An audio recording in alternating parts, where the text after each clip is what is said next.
Hello, hello, hello, hello, hello. Welcome, welcome. I am Pointed, and in today's video, we go ahead and take a chance at the Enthusiast Reward Showcase. A little recap before we start this. Not going to talk too long. We managed to pull out all first place podiums.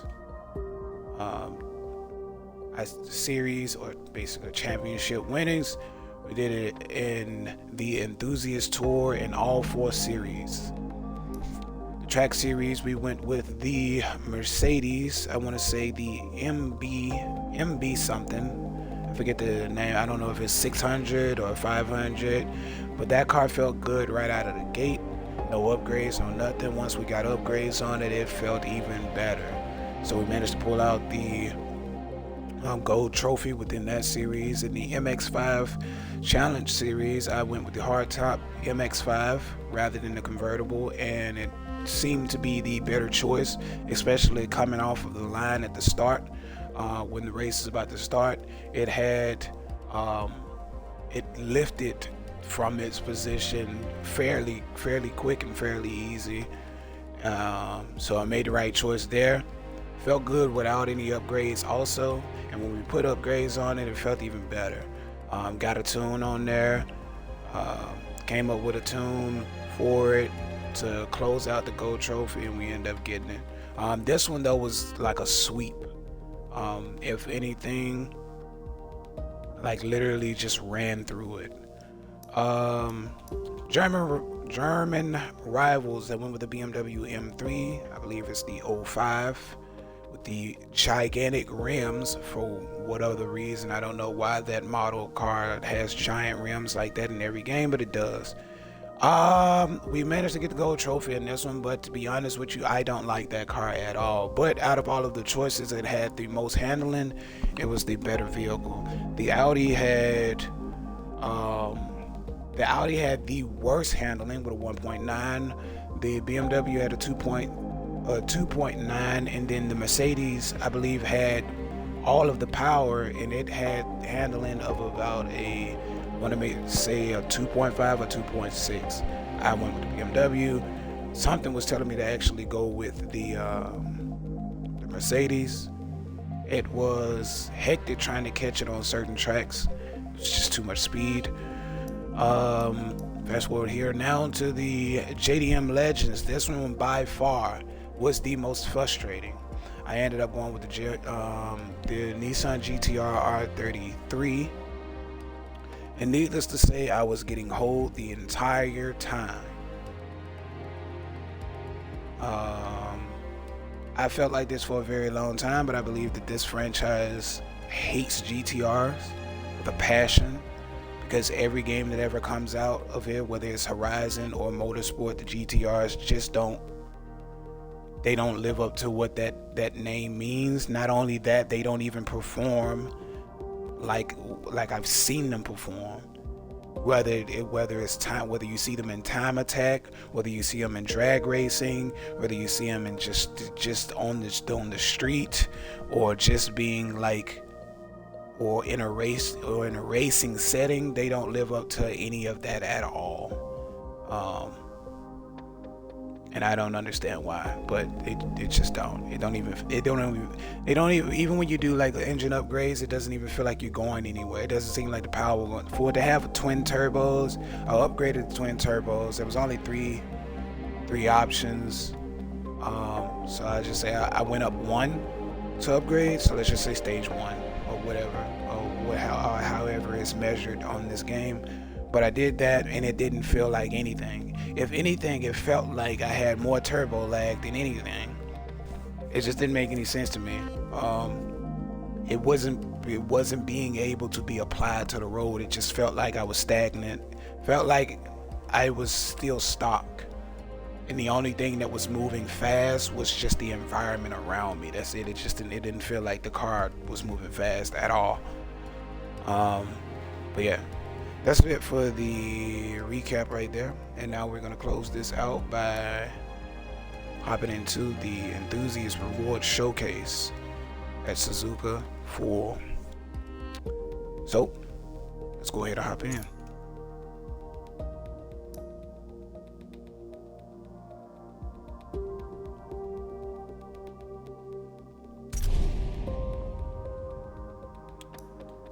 Don't have anything for this, so we just got to go into this with a stock vehicle. With this being the showcase, I would think that you wouldn't have to do this, but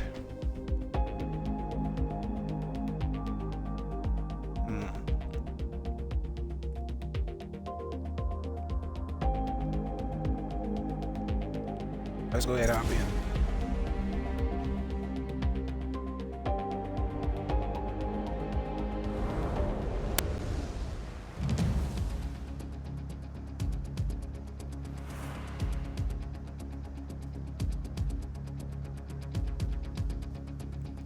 Suzuka features noticeable elevation changes, high-speed straights, and a mix of almost every type of corner, so keeping your speed up and consistent is critical.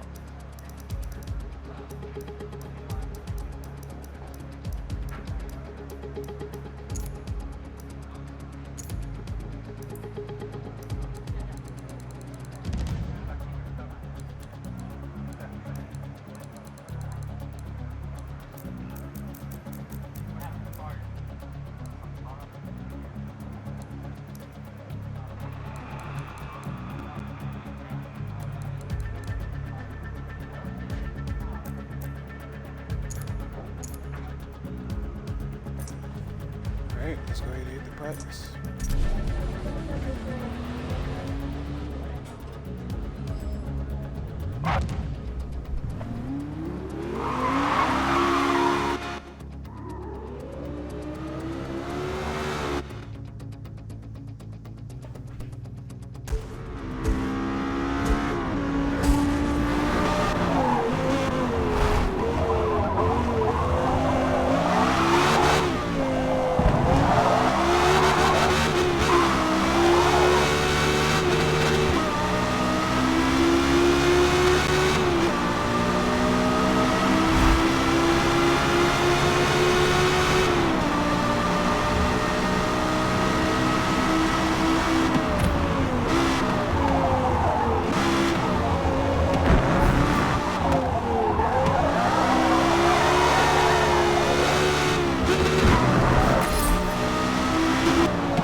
All right, let's go ahead and get into it.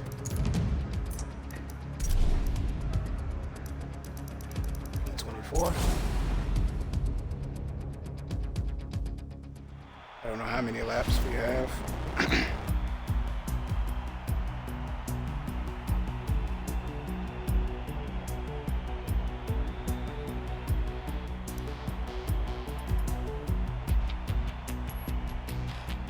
Aston Martin's up front, so you know they're going to be a problem.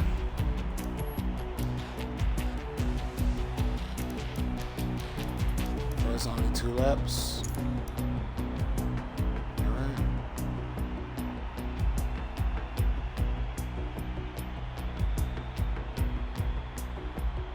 Let's go.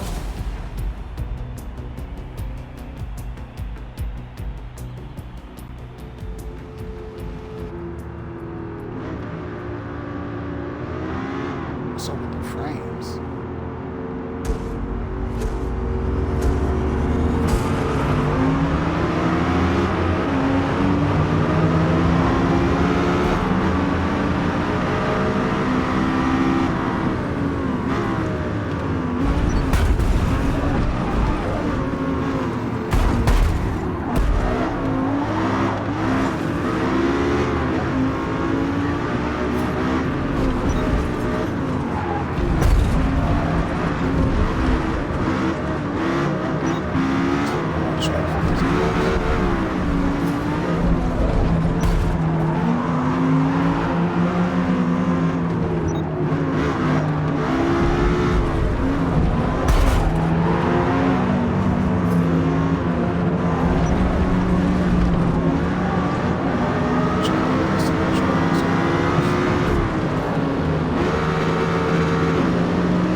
Nice lap. Well done. We finished P5. 697.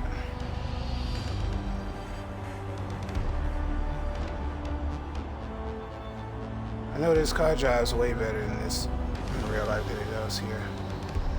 This LFA just seems like a copy and paste from another game. Don't feel like there's any attention to like detail. Don't feel like there's like really. It don't feel like it feels like. I don't know. It just feels like garbage, bro.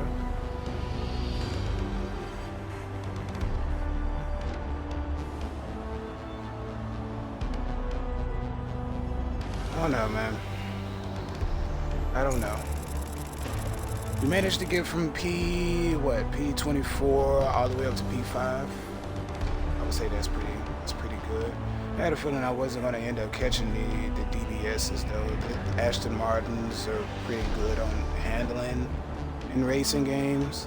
So, and then not to mention too, like the SLS AMG, they're pretty good on top speed and stuff like that. So it's kind of like I had a feeling that I wasn't going to catch them. Got close. I kind of forgot that there were only 2 laps. So I was hoping there was something else there, because then I could have probably like kept going, tried to catch up. But also too, I think this car handles terribly because of how big those rims are. In real life, the LFA's rims aren't that big. Those tires aren't that skinny. They're really, really skinny. So it's just like dragging across the ground. Like, look at that. It looked like it's...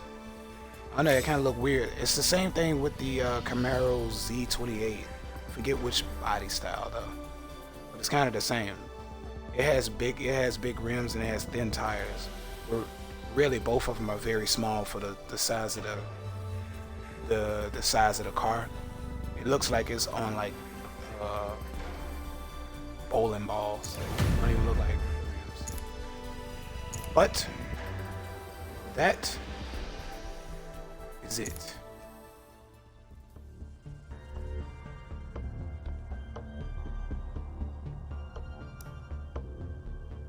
That, my friends, is the end of the Enthusiast Tour and the reward showcase. Just want to say thank you all to whomever was a part of the stream where we basically where I ran through the entire Enthusiast Tour. I want to say I appreciate you very, very much. Even if you came to view the stream after the fact, I appreciate you. This right here is going to be going up on the YouTube. It's going to be in the episodes. So the Modern Tour, that one is already on the YouTube channel. But I'm going to get done with these first, and then I'm going to schedule them for different days to go out, since they are in episode form. Now that this one is done right here, I'm going to cut this up, send this over to the YouTube channel, make some thumbnails for them, get in the description, type some stuff up, and get all of these situated. And then we're going to move over to the Power Tour, probably tomorrow morning. The earliest that I can get up, that's when I'm going to start on the Power Tour, only because I want to go ahead and knock it out. This one seems to be longer than the other one. The other ones, so we have 5 events for the first, 5 events for the second. We have 6 events for the next 2 after that. The C8 challenge, though, I'm pretty excited for. Then after that, we move into the Legacy Tour and get these knocked out.